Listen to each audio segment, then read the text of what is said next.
భారతదేశంలో గేదెల గురించి మాట్లాడుకుంటే రకరకాల జాతులు మన కళ్ల ముందు కదలాడతాయి. కొన్ని ఏనుగుల్లా బలంగా ఉంటే కొన్ని ఆశ్చర్యపోయేంత చిన్నగా ఉంటాయి. ఈరోజు మనం అలాంటి ఒక విపరీతమైన కాంట్రాస్ట్ గురించి, అంటే మన దేశంలోనే అతి చిన్న గేదె అయిన జరాంగి యొక్క ప్రత్యేకమైన కథ గురించి తెలుసుకోబోతున్నాం. చూడండి, ఒకవైపు ఏనుగంత సైజులో ఉండే జఫరాబాదీ గేదె, మరోవైపు దానికి పూర్తి వ్యతిరేకంగా చిన్నగా ఉండే జరాంగి. మన ఇవాల్టి కథానాయికి ఈ జరాంగి అన్నమాట. అసలు సైజులో ఇంత తేడా ఎందుకుంది? దీని ప్రత్యేకత ఏంటి? రండి తెలుసుకుందాం. సరే, ముందుగా ఈ జరాంగిని అధికారికంగా పరిచయం చేసుకుందాం. ఇది కేవలం చిన్న గేదె మాత్రమే కాదు, మన భారతదేశంలో దీనికో ప్రత్యేకమైన రికార్డు కూడా ఉంది. సింపుల్గా చెప్పాలంటే జరాంగి అంటే భారతదేశంలో అఫీషియల్గా రికగ్నైజ్ చేసిన గేదె జాతుల్లో అన్నింటికన్నా చిన్నది. ఇదే దీని మొదటి ఇంకా అత్యంత ముఖ్యమైన గుర్తింపు. మరి ఈ యూనిక్ బ్రీడ్ ఎక్కడి నుంచి వచ్చింది? దీని మూలాలు ఒడిస్సాలోని కొండ ప్రాంతాల్లో ఉన్నాయి. ఆ పర్యావరణమే దీని ప్రత్యేకమైన రూపానికి ఒక రకంగా కారణమని చెప్పొచ్చు. మరి దీన్ని మరుగుజ్జు గేదె లేదా డ్వార్ఫ్ బఫెల్లో అని ఎందుకు పిలుస్తారు? దానికి కారణమైన దాని ఫిజికల్ క్యారెక్టరిస్టిక్స్ ఏంటో ఇప్పుడు ఒకసారి చూద్దాం. జరాంగి గేదెలు చూడ్డానికి పొట్టిగా మహా అయితే ఓ 4 అడుగుల ఎత్తుంటాయి. నల్లని రంగులో పల్చటి చర్మంతో కనిపిస్తాయి. వాటి కొమ్ములు కూడా చిన్నగా ఉండి వెనక్కి వంగి ఉంటాయి. అన్నిటికన్నా ముఖ్యంగా వాటి పొట్టి మెడ, కాళ్ళు చూస్తేనే తెలిసిపోతుంది దాని సైజు ఎందుకంత చిన్నగా ఉంటుందో. ఈ లక్షణాలన్నీ కలిసే దానికి ఆ మరుగుజ్జు రూపాన్ని ఇస్తాయి. ఇంత చిన్నగా ఉంది కదా, మరి దీనివల్ల ఉపయోగం ఏంటి?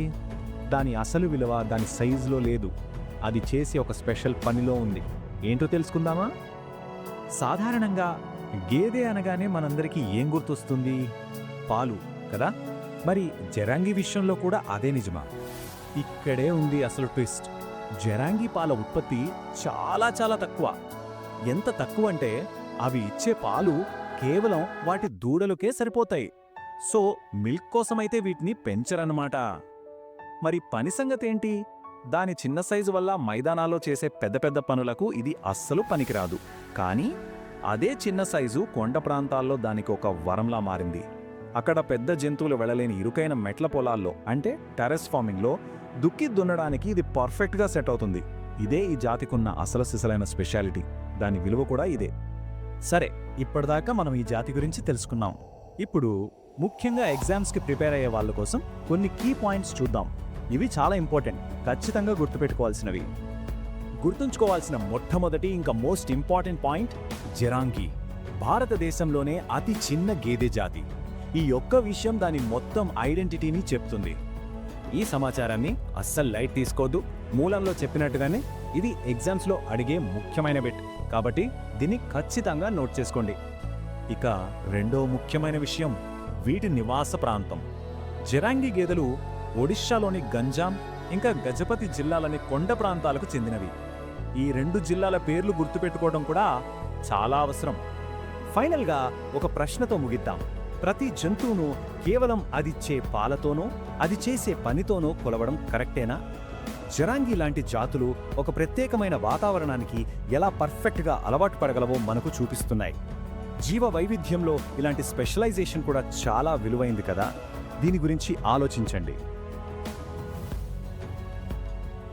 జ్ఞానం పంచే కొద్దీ పెరుగుతుంది, కానీ ఆ ప్రయత్నం చేయడానికి మీలాంటి వారి సపోర్ట్ చాలా అవసరం.